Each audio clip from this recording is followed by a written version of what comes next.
সাথে আরেকটা জিনিস আছে, দুনিয়া আখিরাত। সব জিনিস আল্লাহ তাআলা জোড়া জোড়া বানাইছেন, দুনিয়ার সাথে একটা জোড়া আছে আখিরাত। স্বামী স্ত্রী যেমন জোড়া, জুতা দুইটা এক জোড়া, না হলে কমপ্লিট হয় না, ঠিক সব জিনিস জোড়া জোড়া। দুনিয়ার সাথে যদি আখিরাত না হয় এখানে অসম্পূর্ণতা। এই জন্য আল্লাহ তাআলা স্মরণ করাই দিতেছেন, ওমা হাদিহিল হায়াতুদ দুনিয়া ইল্লা লাহবু ওয়া লাইব। এই দুনিয়ার মানুষেরা, দুনিয়ার জীবনটা একটা খেল তামাশা ছাড়া আর কিছুই না।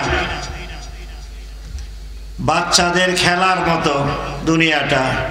বাচ্চারা সকালে গর্তে বাইরিয়া বন সন দিয়া একটা ঘর বানায়, আর ঠুলি মুসির মধ্যে বালু চালু দিয়ে সেটা ভাত রান্ধে, রান্ধে না, আবার ডুগা ডাগা দিয়ে এটা তরকারি বানায়। প্রকৃতপক্ষে এটা কিচ্ছুই না, তরকারিও না, ভাতও না, গর্দেরা ভাঙ্গে সবগুলা কতক্ষণ করে ভাঙ্গিয়া হাসা মিশার খানা একটা খায় আর সব ভাঙ্গা বাড়ির জায়গা। ওই বাচ্চাদের খেলা যেমন, দুনিয়ার জীবনটা এমন, কতক্ষণ পরই শেষ। কথাটা ঠিক না? ঠিক। প্রকৃতপক্ষে দুনিয়ার জীবনটারে জীবনই বলা হয় না, আজকে আসি কালকে নাই, একেবারে ক্ষণস্থায়ী জীবন বলতে আখিরাতের জীবন।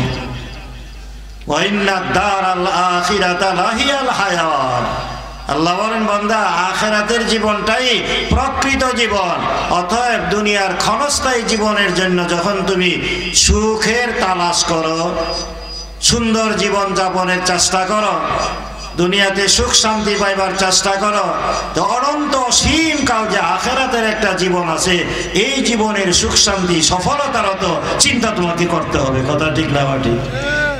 এই জন্য আল্লাহ বলেন, ওয়াইন্নাদ দারাল আখিরাতা লাহিয়াল হায়াওয়ান লাউ কানু ইয়ালামুন।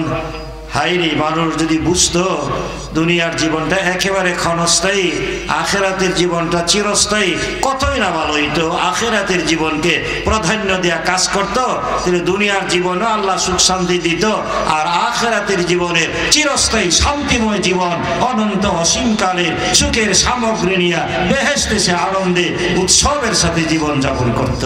মানুষ বুঝে না, দুনিয়াটাকে প্রাধান্য দিতেছে। এটাকে আল্লাহ তাআলা বলেন, বাল তুসিরুনাল হায়াতাদ দুনিয়া ওয়াল আখিরাতু খায়রুন ওয়া আবকা। ও বান্দা, তোমরা দুনিয়ার জীবনটাকে প্রাধান্য দিতেছ, দুনিয়ার জীবনটা ক্ষণস্থায়ী, ক্ষণিকের, সাধারণ, আর আখিরাতের জীবন চিরস্থায়ী, অনন্ত অসীমকালের, যার শুরু আছে শেষ নাই। আখিরাতের নাজ নিয়ামত অত্যন্ত ভালো, এগুলো আমরা খবর নেই। যাক, একদিন আমাদেরকে দুনিয়া ছাড়তে হবে, তো দুনিয়া আখিরাত দুনো জাহানের সফলতা কি করে আসবে? আল্লাহ রসুল সাল্লাল্লাহু আলাইহি ওয়াসাল্লাম হাজার হাজার আমলের কথা আমাদেরকে বলে গেছেন। এর মাঝে একখানা হাদিস, যে হাদিসে রসুল করিম সাল্লাল্লাহু আলাইহি ওয়াসাল্লাম আমাদেরকে 5টা নসিহত করছেন। এই 5টা নসিহতের উপর যদি মানুষ তার জীবনটা উঠায়, দুনিয়ার জীবনও সুখ শান্তি লাভ করবে, আল্লাহ তাআলার সন্তুষ্টি অর্জন করবে, মৃত্যুর পরে কবর, হাসর, মিজান, ফুলসেরাতের কাঠিগুলা অনায়াসে পার হয়ে আল্লাহ তাআলার জিম্মাদারিতে সে নিরাপদে আল্লাহর জান্নাতে চলে যাবে। হাদিস আর তার অর্থ বলেই দোয়া করে দেবে ইনশাআল্লাহ। একদিন সাহাবায়ে কেরামের এক জমাত বসা। হযরত আবু হুরায়রা রাদিয়াল্লাহু তাআলা আনহু বলেন, এক সময়ে রাসূল সাল্লাল্লাহু আলাইহি ওয়াসাল্লাম বলতে লাগলেন, মাইয়া আখুদু আন্নি হাউলাইল কালিমাত। এই তোমাদের কে আছো, আমি এখন কয়েকটা কথা বলবো, এই কথাগুলোর উপর আমল করবে, আর মানুষ যেন আমল করে এই জন্য মানুষদেরকে শিখাইবে। তোমরা নিজেরা শিখবে এবং আমল করবে, অন্যদেরকে শিখাইবে, আমল যেন করে। কে আছো তোমাদের মধ্যে? এই কথাগুলা শুনবে আর মানবে। তো হযরত আবু হুরায়রা রাদিয়াল্লাহু তাআলা আনহু বলেন, আমি বললাম, কুলতু আনা ইয়া রাসূলুল্লাহ, হে আল্লাহর হাবিব সাল্লাল্লাহু আলাইহি ওয়াসাল্লাম, আমি আছি। সব সাহাবায়ে কেরাম উদ্গ্রীব থাকতেন, খুব একান্তভাবে লক্ষ্য করতেন রাসূল সাল্লাল্লাহু আলাইহি ওয়াসাল্লাম কখন কি বলেন, শুই না আমল করবেন। যা করার জন্য বলছেন করবেন, যা ছাড়ার জন্য বলছেন ছাড়বেন। হুজুরের কথা শোনার জন্য, আমলের জন্য সাহাবায়ে সর্বদা তৈয়ার থাকতেন। কথা ঠিক নেই? তো সকলেই তো বলবে, কিন্তু হযরত আবু হুরায়রা সর্বপ্রথম দাঁড়ায়া বললেন, আনা ইয়া রাসূলুল্লাহ, হে আল্লাহর রাসূল সাল্লাল্লাহু আলাইহি ওয়াসাল্লাম, আমি আছি। আপনি যা বলবেন আমি শিখবো, আমল করব, অন্যদেরকে শেখাবো যেন আমল করতে পারে। হুজুর সাল্লাল্লাহু আলাইহি ওয়াসাল্লাম যা বলেন সাহাবায়ে কেরাম সকলেই তো তা মানবেন। এরপর হুজুর এই কথা কেন বলেন, কে আছো তোমাদের মাঝে যে আমার কথাটা শুনবে, শিখবে, মানবে? এটা শুধু উৎসাহ আর বাড়াইবার জন্য যে হুজুর বলতেছেন কে আছো এই কথাগুলা শুনবে। তো একটা গুরুত্বপূর্ণ কথা বলবো অবশ্যই। এই সাহাবায়ে কেরামদের দিকে শোনার আগ্রহ বাড়াইবার জন্য রাসূল সাল্লাল্লাহু আলাইহি ওয়াসাল্লাম এমন করে একটা প্রশ্ন করলেন, কে আছো এমন যা আমার কথাগুলি শুনবে আর আমল করবে?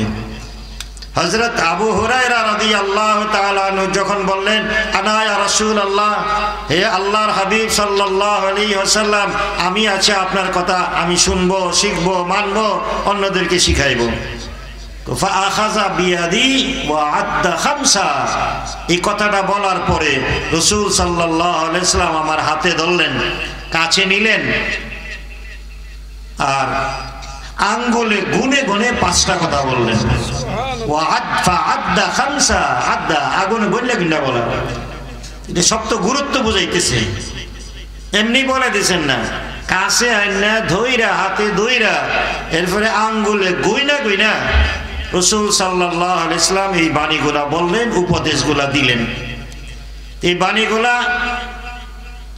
শুধুমাত্র আবু হুরায়রা রাদিয়াল্লাহু আনহু উপলক্ষ, আসলে সকলের জন্য এই বাণীগুলা, সকলের জন্য এই নসিহত। এবার রাসূল সাল্লাল্লাহু আলাইহি ওয়াসাল্লাম বলেন, এক নম্বর করে বলতেছেন হাতে ধইরা ধইরা, গুরুত্ব দিয়া, ইত্তাকিল মাহারিমা তাকুন আবাদান নাস।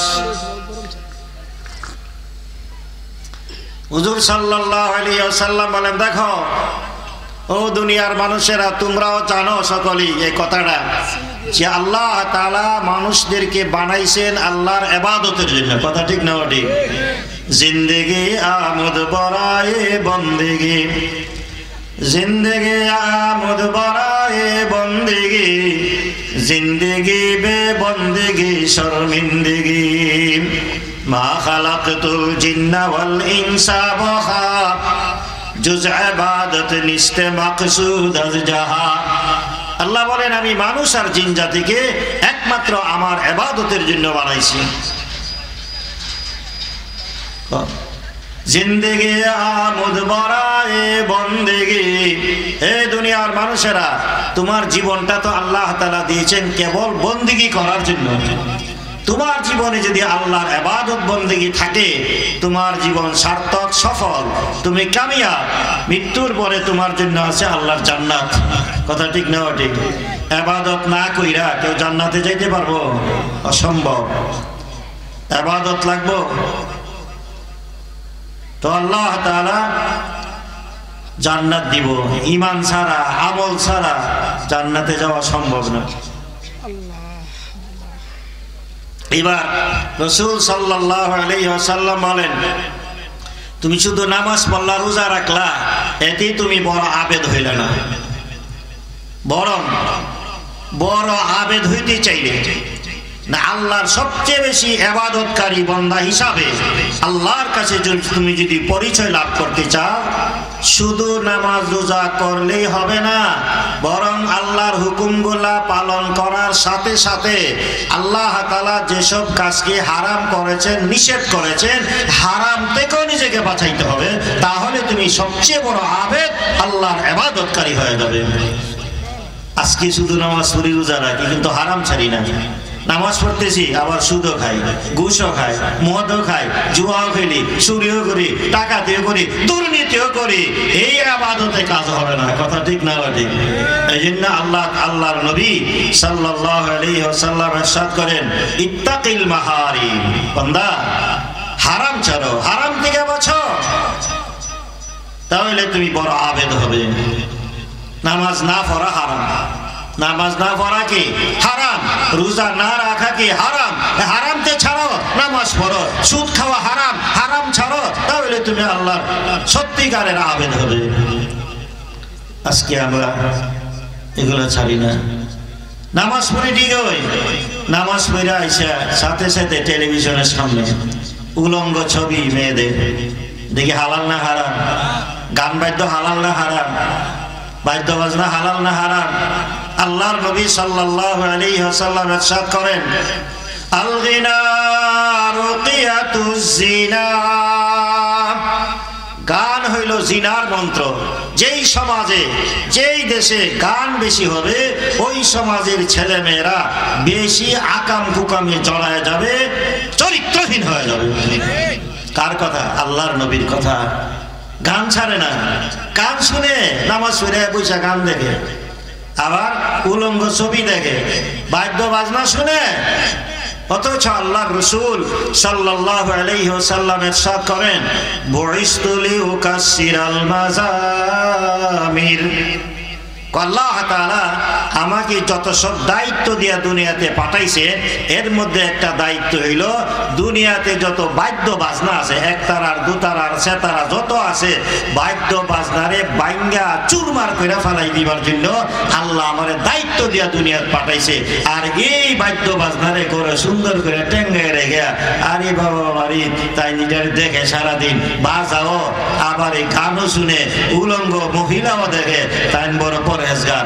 এই আল্লাহর কাছে পরহেজগার দাবি করা যাইব?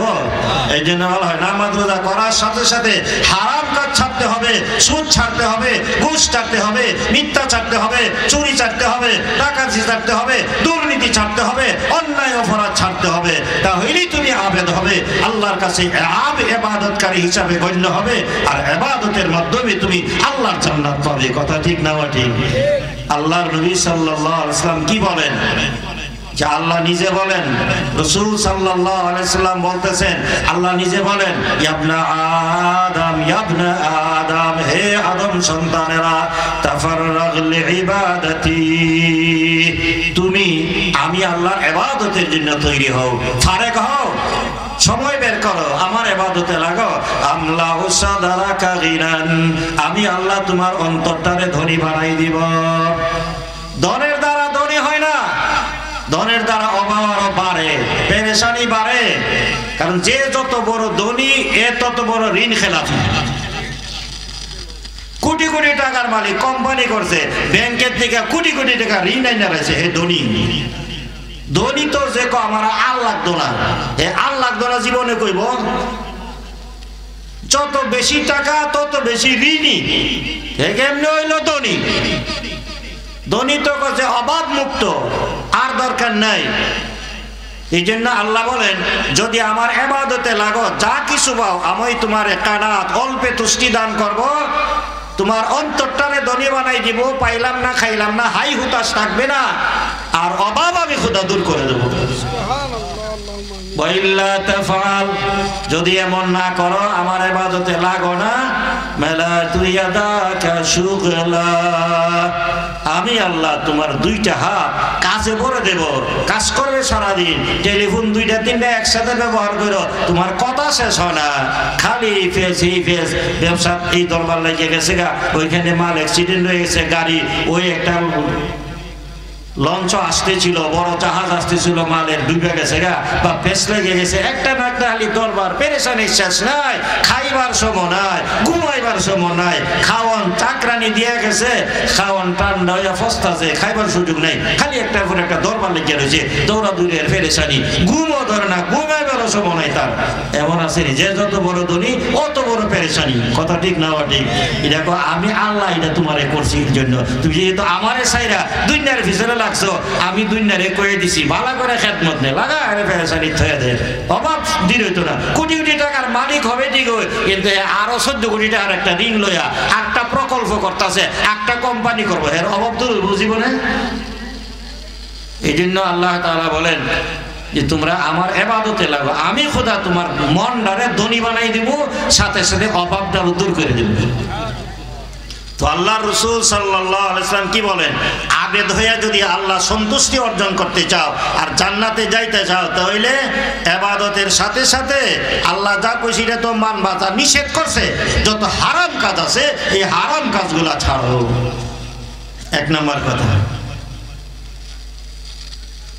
ইত্তাকিল মাহারিমা তাকুন আবাদান নাস বান্দা যদি হারাম ছাড়ো তাহলে তুমি বড় আবেদ হইয়া যাইবে আর যে যত বড় আবেদ আল্লাহর ইবাদত করে সে আল্লাহর তত বড় বান্দা তার লাগে আল্লাহর আছে তত বড় জান্নাত একটা কথা গেল পাঁচটা কথা অল্প সময় শেষ ওয়াজ না শুধু হাদিসের তরজমা দুই নাম্বার ওয়ারদা বিমা কাসামাল্লাহু লাকা তাকুন আগনান নাস ও বান্দা আল্লাহ তোমারে তকদিরে যা দিছে তকদিরে যা রিজিকটা লেখা দিছে এটার উপরে তুমি সন্তুষ্ট হয়ে যাওগা তাহলে তুমি সবচেয়ে বড় ধনী হইবা কারণ বুঝবা আল্লাহ উদ্দুরে আমার ভাগ্যে রাখছিল এর চেয়ে বেশি পাইতাম না যদি হাই হুতাশার তুমি করতা না যা পাইছো এটা নিয়ে সবুর করে থাকবা আল্লাহ তো অভাব দূর করে দিয়ে রাখবো আজকে আমাদের এই সবুর নাই তাহলে আরো বড় হইতাম আরো বড় হইতাম আরো বড় হইতাম একতলা দালান করছি ফাঁসের বাড়ি 7 তালা আর আরো ফাঁসের বাড়ি 10 তালা আমি কেন একতলা থাকতাম আমি আরো 5 তালা করবার লাগা সুদে ঘুষে মদে জুয়ায়ে চুরিয়ে ডাকাতিয়ে বাটপারি আত্মসাৎ যত আছে সব করি কারণ আমার যদি তকদিরের উপর বিশ্বাস থাকতো যা আছে তকদিরে এর চেয়ে বেশি পাইতাম না তাহলে তো সে অন্যায় পথে যাইতো না হালাল পথে কাজ করো আল্লাহ যা দিবার এটার মাধ্যমে দিব আল্লাহর রাসূল সাল্লাল্লাহু আলাইহি ওয়াসাল্লাম একদিন বলেন আর রূহুল আমিন নাফাসা ফি রূহি আন্না নাফসান লান তামুত হাত্তা তাস্তাকমিলা রিজকাহা আলা ফাত্তাকুল্লাহ ওয়া আজমিলু ফিত তালাব একন মাত্র জিবরাইল আলাইহিস সালাম এসে আমাকে জানাই গেছেন কোন একটা মানুষ ততক্ষণ পর্যন্ত মরতেই পারে না যতক্ষণ তার রিজিকের সব কয়টা দানা খাওয়া শেষ না হইব কাজী আলা খবরদার দুনিয়ার মানুষেরা ফাত্তাকুল্লাহ আল্লাহরে ভয় করো রুজি রোজগারের বেলায় হারাম পথে যায় না সুদ ঘুষের পথে যায় না দুর্নীতির পথে যায় না হালাল পথে লাগা থাকো সত্যিকার পথে তুমি রুজি রোজগার করো তাহলে আল্লাহ তাআলা তোমারে ধনী বানাই দিবেন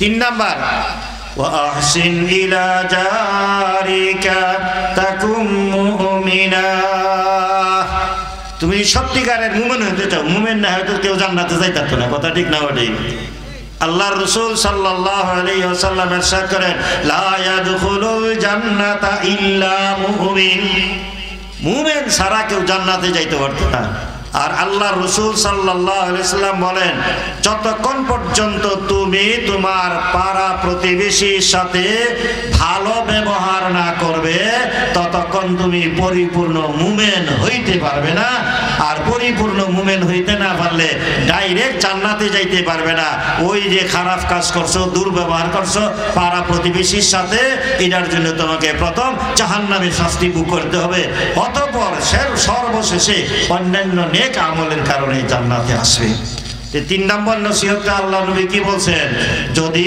প্রকৃত মুমিন হইয়া তুমি ডাইরেক্ট জান্নাতে যাইতে চাও তাহলে নেক আমলের সাথে সাথে তোমার চরিত্রটারে সুন্দর বানাও কেউ যেন তোমার দ্বারা কোনো কষ্ট না পায় কারো প্রতি কোনো রকমের দুর্ব্যবহার করবে না খারাপ আচরণ তুমি করবে না আল্লাহর রাসূল সাল্লাল্লাহু আলাইহি সাল্লাম অন্য এক হাদিসে বলেন জান্নাতে যাইতে চাইলে 3টা কাজ করো একটা হইল কিতা আকালা তাইয়্যিবা হালাল খাও হারাম ছাড়ো 2 নাম্বার ওয়া আবিলা ফি সুন্নাহ নবীর তরিকা মতে আমল করো 3 নাম্বার ওয়া আমিনান নাসু বাওয়াইকাহু দাখালাল জান্নাহ দুনিয়ার মানুষেরা যেন তোমার অনিষ্টতা থেকে, তোমার খারাপি থেকে নিরাপদে থাকে, তথা কারোর সাথে কোনো দুর্ব্যবহার করবে না, গালিগুলোজ করবে না, তুচ্ছ তাচ্ছিল্যের ব্যবহার করবে না, কারো কোনো ক্ষতি করবে না।